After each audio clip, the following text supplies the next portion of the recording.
Hello, everybody. Thank you for coming. This is our monthly book session or book discussion. We've been doing this now about 2 years, right? And it's gone well. I just wanted to remind you that our next session is July 18th. Kevin McQueen will talk about Creepy Kentucky. I'm not familiar with the book, but I invite you here. There'll be another dinner and so forth. I want to introduce our speaker, James Wilkerson. And I think everybody seems to know him. Last year we had a stellar program of writers the whole year long, and I'd have to say maybe the best speaker, the most well-received speaker was Mr. Wilkerson. He is a graduate of the University of Louisville. He has a master's degree in communication development. He teaches now at U of L as well as teaching at IUS. I've read both of his books, Title IX and Consent. These are wonderful books, and particularly Consent, I think should be mandatory reading for 12th graders, freshmen in college. And then Title IX, I didn't realize how complicated Title IX is. I wouldn't say his books are difficult thought made easy, but I would say difficult thought made approachable would be how I would put it. So, Mr. Wilkerson, you've got it. All right. Hello, everyone. I feel like we just did this last year, but as long as you keep on having me back, I'll keep writing them. So, but yeah, no, I think last time I just kind of talked about kind of what went behind the book and kind of how the things that led up to the book, this book over here, getting published. So I guess we'll just do the same thing this time and save some time for questions at the end. So once upon a time, before I was a jaded and cynical law school alumni, I was an idealistic and positive law school 1L student. Funny how you go from one to the other. But I was sitting, in my first year, and I mean, for me specifically, law school, and I still look at it like this, it was a blessing for me to get to go. It wasn't something that I ever put my hand up and said I wanted to do as an undergrad. And I think there were a lot of reasons why maybe I couldn't do that. If you had asked me whenever I was 19, I'd be like, oh, well, I'm not smart enough, or oh, I don't have the money. But, then you graduate the top of your class in your master's program, and then you're working at the university, which is going to pay for your school. So all of a sudden, all those things just go out the window, and you don't have any excuses anymore. So here I am sitting here, and there's one thing that my grand used to tell me about blessings is when you get one, you share it if you can. So it's like, okay, well, how can I take all of this really good information that I'm getting and that I'm learning and share it with people, share it with people who, may not get to have the same education that I did. So we're kind of going through criminal law, and the thing that struck me the most in criminal law that just seemed to be the most interesting was when we got to the sex crimes. Who knows why people select the part of the law that they're going to make their thing, but for me, that was the thing that was just the most interesting. My daughter was really young at the time, so for any father that's in here with the young daughter, obviously those instincts kick in of like, okay, how can I protect this child and how can I try to change the world to make it a better place for my kids. So you had some of that going on, and then my career trajectory. I never set out to practice the law. With people who would like, well, then why are you in law school? And I'm like, well, going to law school is just easier than taking PhD level statistics. So that's why I'm in law school. It was just easier than the other ones. But it was never my game plan to practice the law, but what I wanted to do was work in student behavior, maybe as a dean of students or student conduct at a university.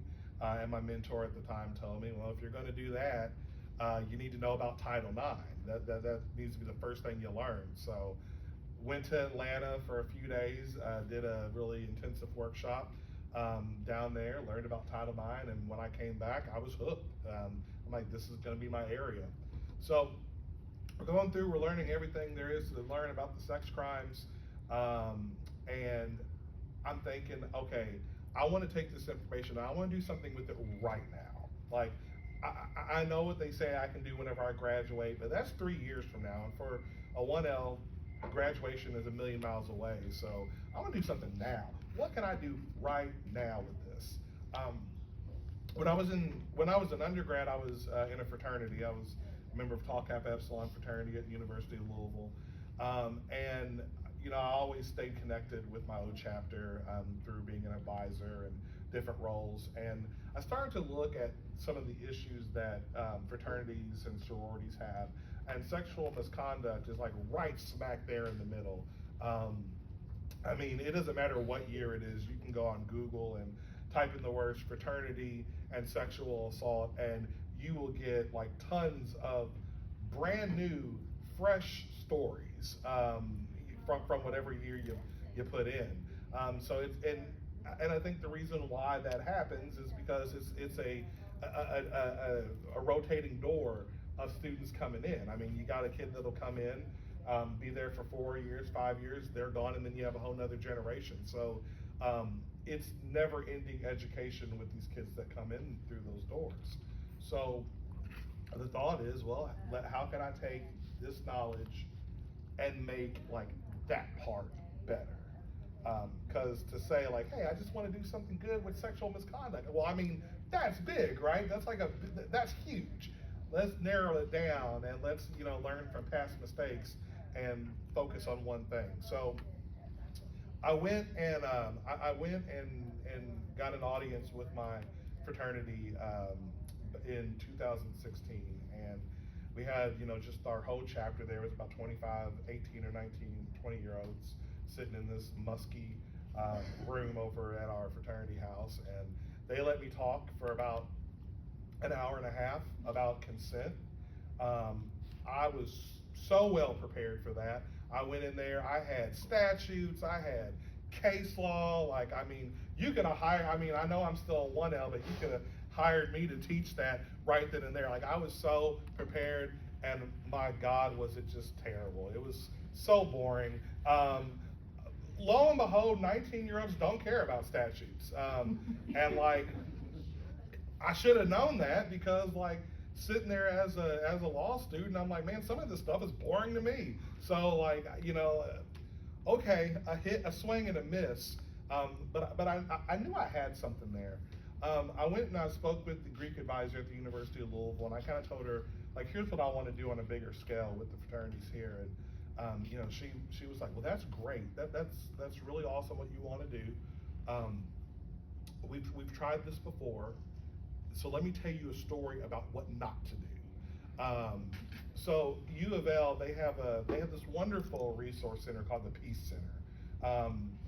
It's a wonderful resource if you have been subjected to some type of sexual misconduct. It is just the place that you go on that campus for whatever help that you need. And so they're trying to get into some education. They have an audience of all of the fraternity men who were, it was made mandatory for them to go. So you have about 800 or so guys in this auditorium. And they send a junior, an undergrad junior speaker who was volunteering, who was a victim herself. They send her out to talk to this group for about an hour. So she walks across the stage, and she's in front of this, I'll call it hostile crowd, because they didn't want to be there. She walks in front of this crowd, and she gets on the microphone, and she looks at him, and the first words out of her mouth are, 1 in 4 of you in this room is a rapist. Let's talk about it.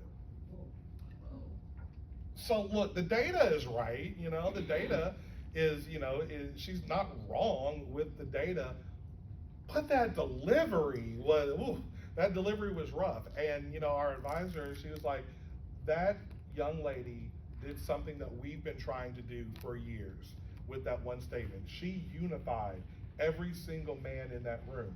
Problem is, she unified them all against her. And it was a very awkward 59 minutes after that, to the point where fraternity leadership came to her office and said, hey, we will never go to another one of these ever again with the Peace Center, ever. So don't even book it, because we're not coming. I'm like, well, that's the opposite of what you want there. So I'm back at the drawing board, and I'm trying to figure out, okay, how can I make this better? First of all, let me shorten my presentation. Let me knock this thing down to an hour, because, attention spans, right? But what can I talk about outside of just pulling these statutes and putting them on the board? And then it hit me. I'm like, well, I got a ton of examples that I can talk about. And they're all mine, because every sexual experience that I've ever had has been a consensual one. So if I'm going to talk about stuff, don't just go on the internet and find a list of scenarios and examples you can talk to about frat boys. Just tell your own stories. And it shouldn't be hard, because these are the exact same stories that I've been telling since I was 19 years old. All I need to do is just switch the spotlight a little bit. So instead of making the main point of the story, hey, here's a time where I hooked up with someone, turn that spotlight to, here's a time that I had express consent to do something, and here's what that express consent looked like. Here's a time where I had implied consent, and here's how I knew it was implied consent.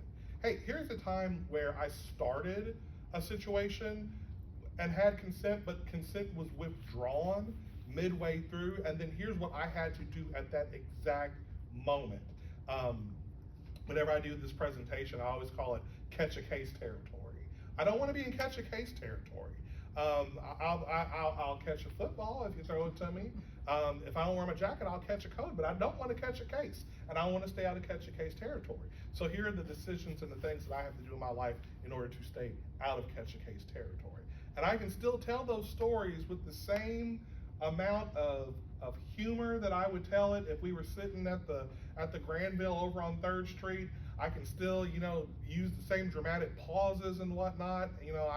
I don't know, you guys probably don't know this about me, but I'm not really shy. So, I can tell these same stories. And the beautiful part is that because I don't work at the university, I don't have to necessarily play by their rules. There are things that I probably couldn't say if I worked there. I couldn't necessarily be critical of some of the things that you need to be critical about if I worked there.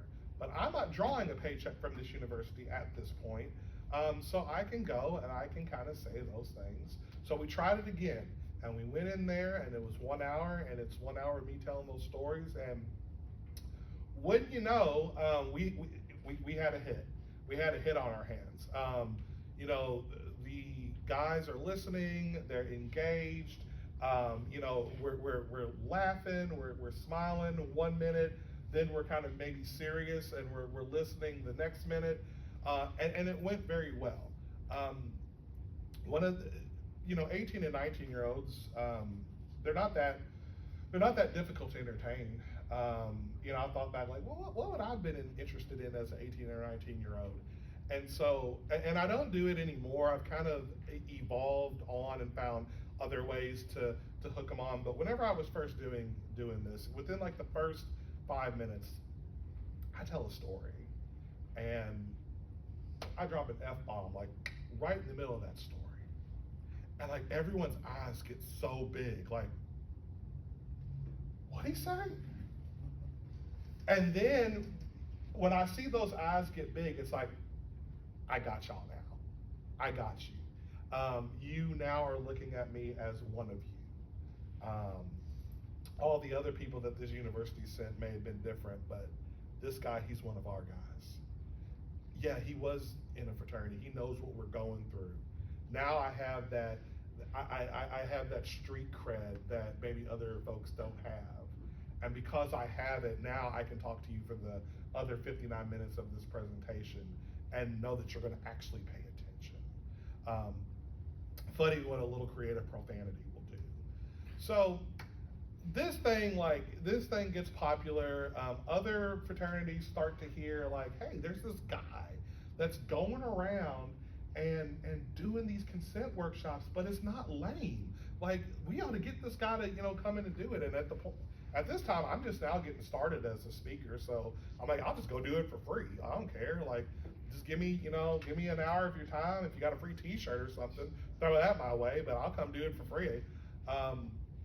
So, you know, the chapters at U of L pick it up. Of course, IUS is not that far away, so we start doing some stuff out there, and then just kind of start spreading all throughout the state, UK and Moorhead and different places. Went to Northern Alabama University. I didn't even know there was a Northern Alabama University, but I went there. So, you know, you start going around and start doing, you know, those presentations. And some of the best feedback that I ever got, I was at Bloomington in their School of Business. They had a very rough fall.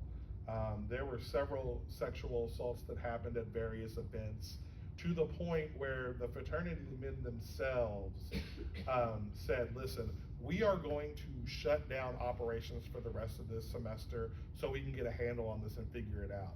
When they shut themselves down, you know it's gotten pretty bad. I had just done my first TED Talk for IU Bloomington, and so they found me that way. So I came up there and I did a half day of consulting with them. And I have one of the huge business school auditoriums, like filled full of guys, at like 9 a.m. in the morning on a Friday, which once again, if you get college students to do anything that early in the morning on a Friday, I don't know about y'all, but my weekend started on Thursday night when I was an undergrad at U of L. So it would have been rough to get me out of bed for anything at 9 o'clock, but here they all are. And we work with them, and you know, we do several presentations, and at the end, this kid comes up to me at the end and he's like, hey, I just want to tell you that that is the best one of these that we have ever had here. Like, you understand us, and it felt like you weren't talking at us or down to us, you were talking with us. And that is something that we've never had here before. And I'm like, now that's what you want. That's the type of reaction that you want. So this book kind of comes out in 2021. It's doing okay. Publishing is an addiction. I mean, once you get published once, you're always thinking like, okay, what am I gonna do next? So when it comes time to write book number 2, it's like, okay, I know exactly what I'm gonna write. I'm going to take that presentation that I've been doing for these fraternities, and I'm going to put it in book form. That's what I'm gonna do. But the beauty about the book is that I know the tone that I need to speak in, but now I can also add some of those other things back that I had to take out. Now I can add case law back into it. Now I can add statutes back into it, but I know the tone to talk about, you know, now. If I just copy and paste off of Westlaw, you know, a story about consent, that's pretty boring. But if I tell you a story about, you know, a guy who got a knock on his door and it's the police and said, hey, we want to come in and search your house, and he's like, well, come on, and he walks in, and then that's when they find all the coke and the money and the hollowed out TV and a shotgun in the back. Well, that's a little bit more interesting if I tell it to you like that. So let me talk about those cases, but let me just talk about it in that tone in the book. So half of the book is the consent information. We talk about what is consent, what even is consent, the types of consent there are, express, implied. We talk about what happens when someone is giving you consent, but then it's taken away, and kind of what that looks like. We talk about whether or not men can give consent. A lot of the conversations that we always have are men receiving consent from people to do things, but can we as men give consent too, right?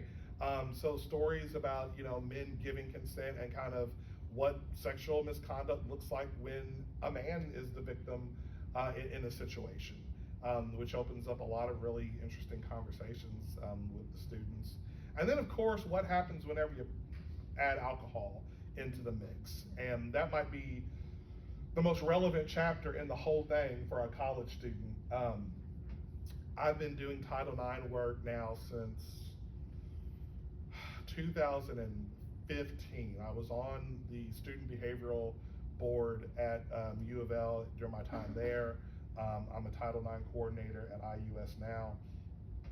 every single case for sexual misconduct that I have ever investigated, adjudicated, alcohol has been present in 100% of them. So when I see a statistic that says alcohol is the most used substance to facilitate sexual misconduct, I believe that 100%, because over 2 universities and a bunch of cases, alcohol is always like right at the center of the situation.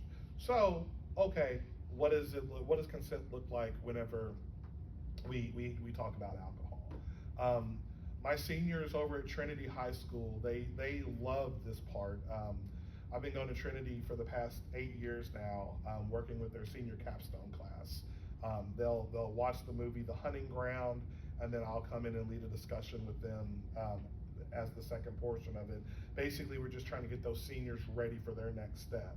And so I always talk to them, about the alcohol portion. And like I said, thank goodness that Trinity allows me to get away with that. But, we talk about, like, here are some things to look at, right? Like, I can tolerate more alcohol because I'm big and, I've drank a lot. I'm 41 years old. So, this is like 20 plus years versus my wife, who is a lot smaller than me. And I always tell them, like, my wife, she was a pretty good student at U of L. She was on the dean's list all the time and did her studies and everything.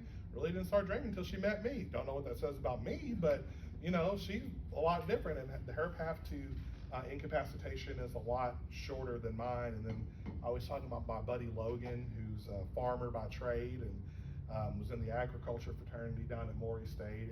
And we do that to kind of show the different paths to incapacitation based on, your body, your experience, and things like that. So the students, they seem to get a kick out of it, and learn at the same time. Second half of the book is a presentation that we developed called 201. So where this presentation came from, whenever I was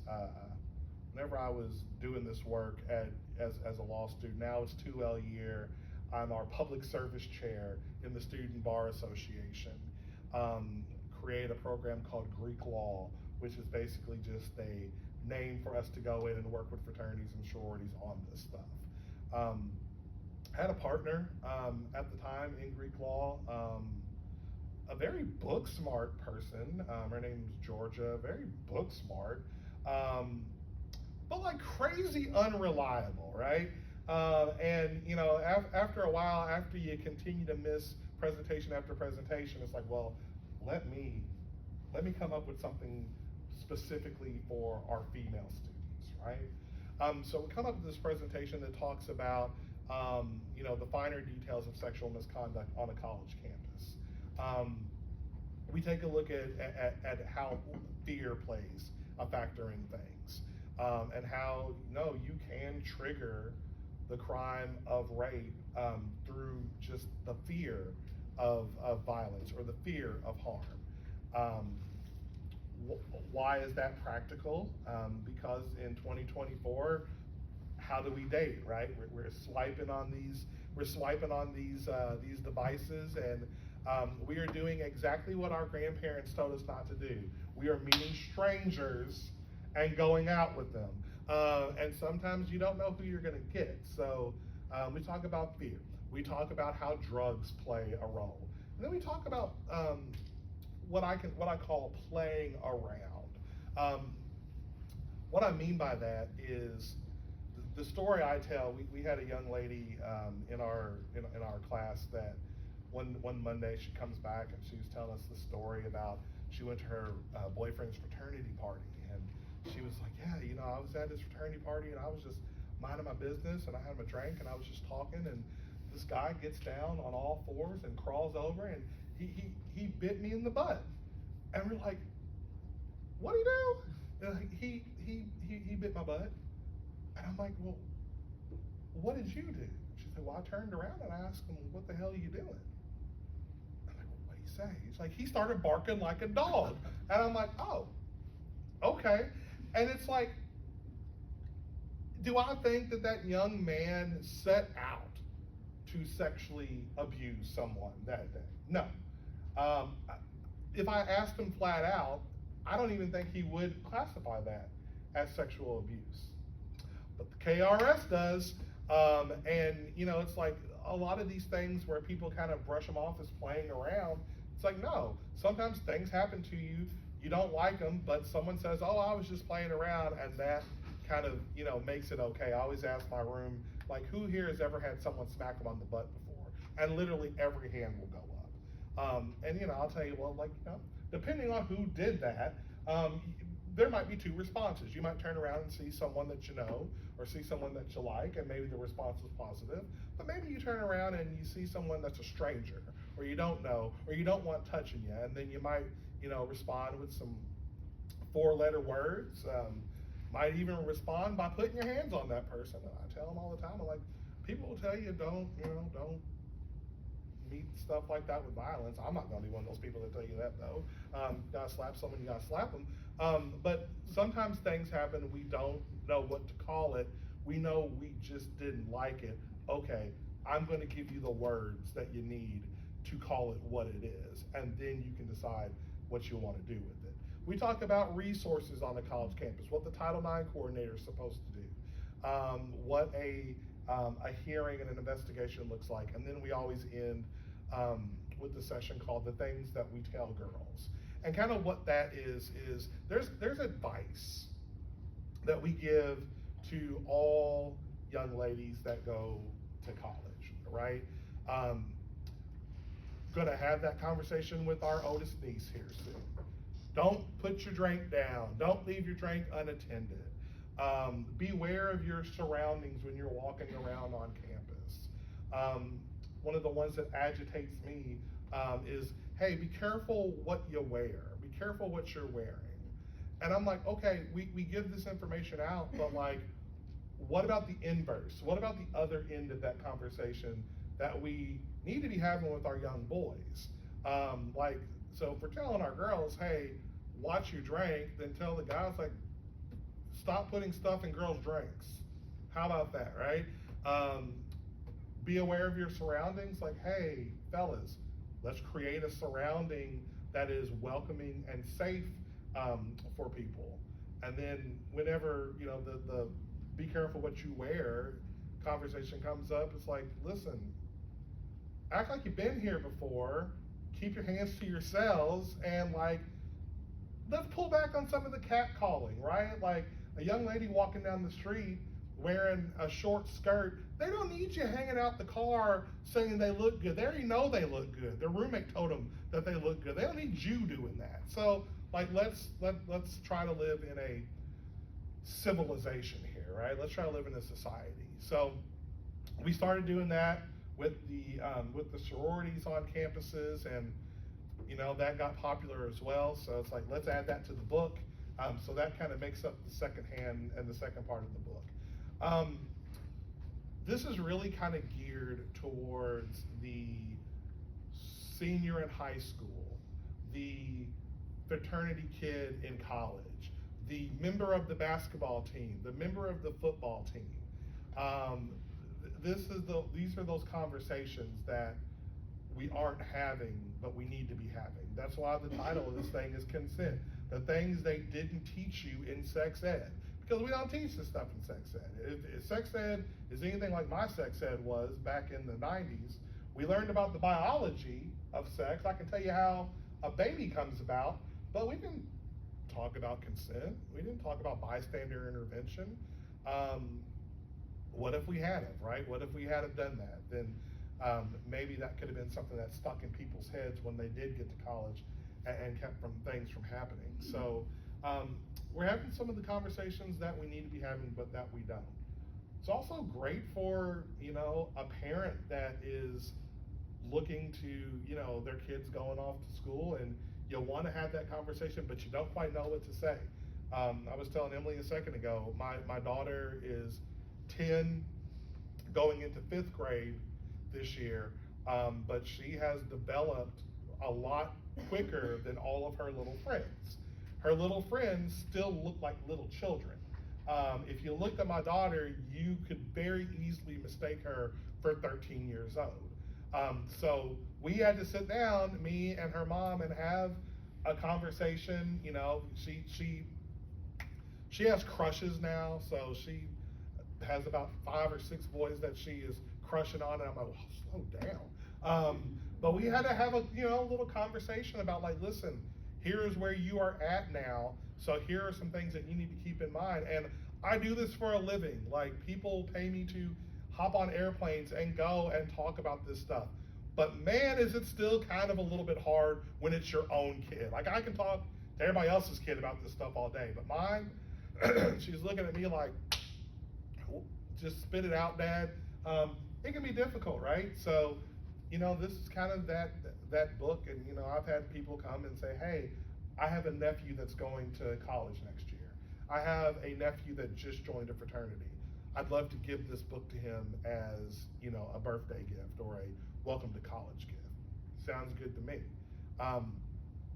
The real thing that I hope for, and we've gotten a little bit out of it, but is for organizations to take this and make it a manual, make it a guide.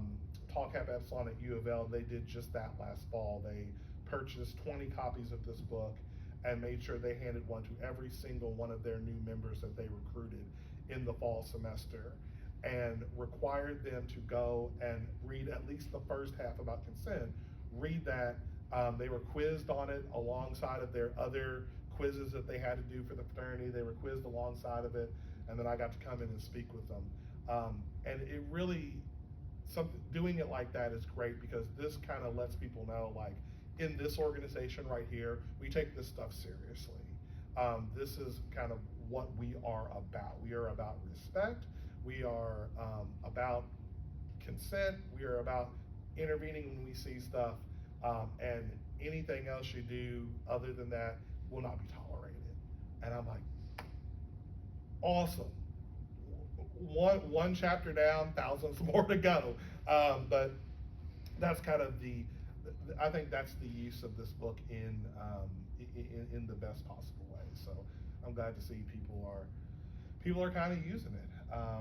So yeah, that's really the story behind this thing, and kind of how we got here and why I decided to write a book like this.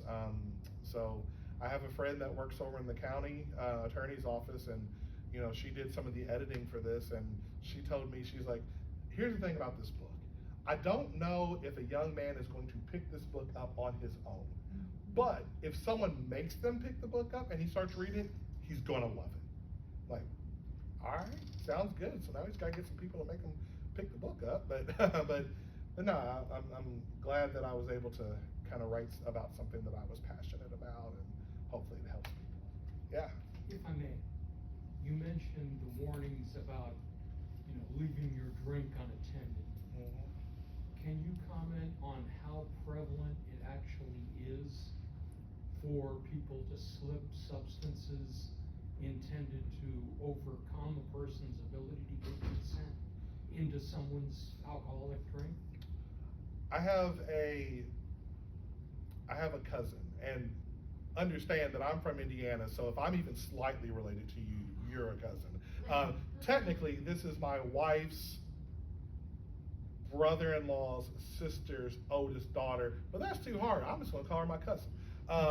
She went to EKU.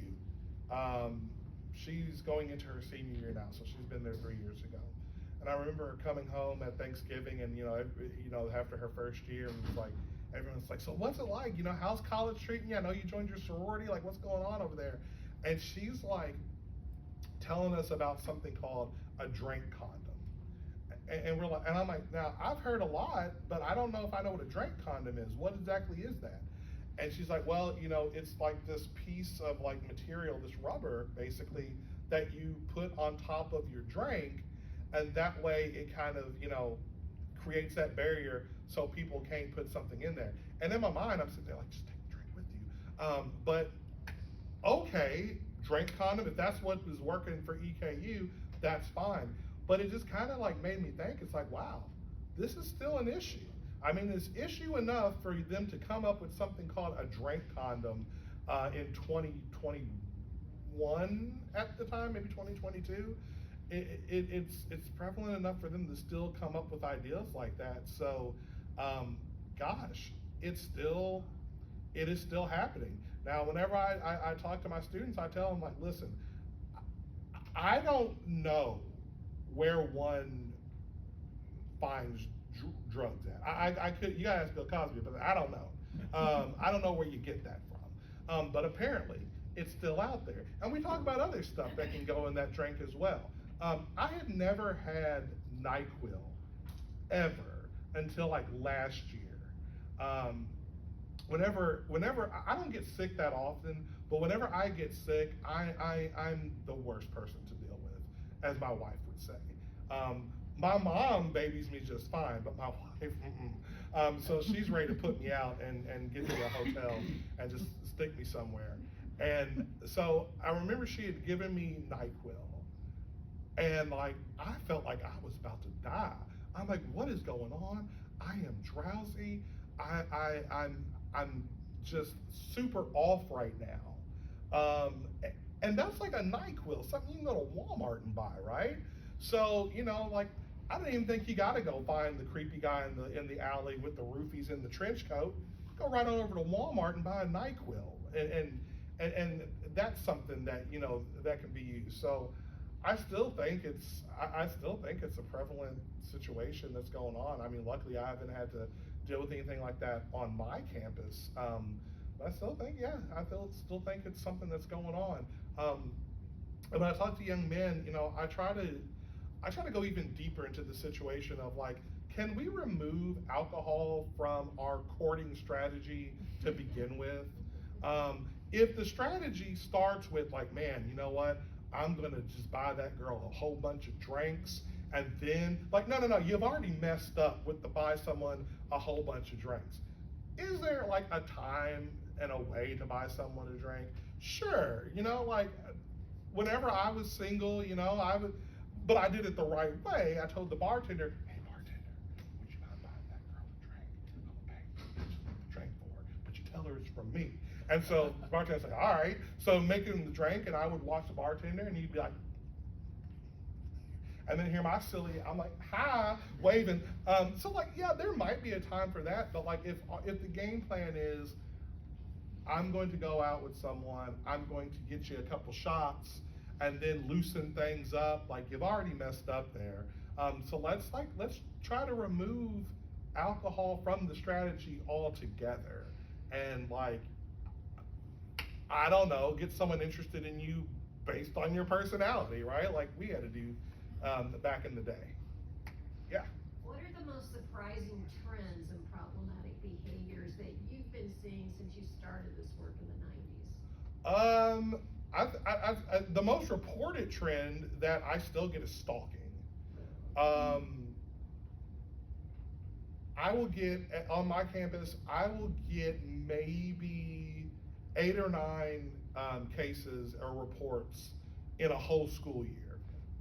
And out of those 9 reports, like 7 of them will be stalking.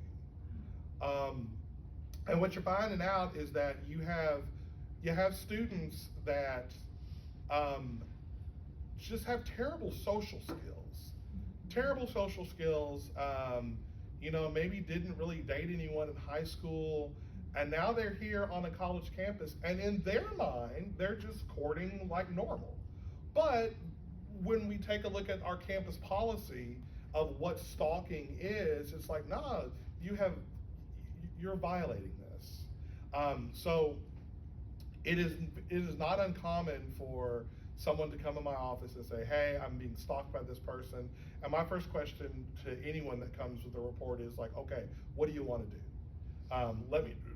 Tell me which direction you want to go in. More times than not, the answer is, can you just talk to this person and tell them to stop?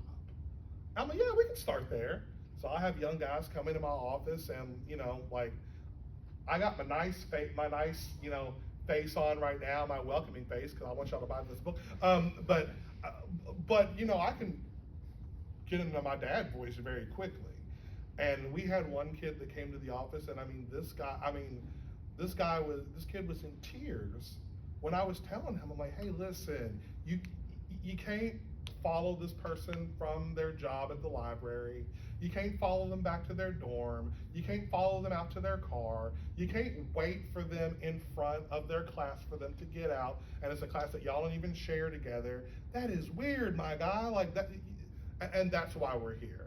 And to him, he was just like, oh my gosh, I didn't mean to do this. I didn't know that I was stalking. I just really liked her, and I'm like, I get it. I was an awkward high school kid once myself, but now that we understand what it looks like, let's try to correct that behavior. And knock on wood, every conversation that I've had like that, they haven't returned. They haven't returned with a follow-up complaint. So I don't know. That's why I like my job, right? Because yeah, there's sometimes where I gotta like really get you with the policy and do the process, but there's also times where I can kind of have you in my office and we can sit down and we can have a conversation for me to kind of point out, like, I know you don't get it, but I'm gonna help you get it, and then we're gonna move on. So that's a fun part of the job.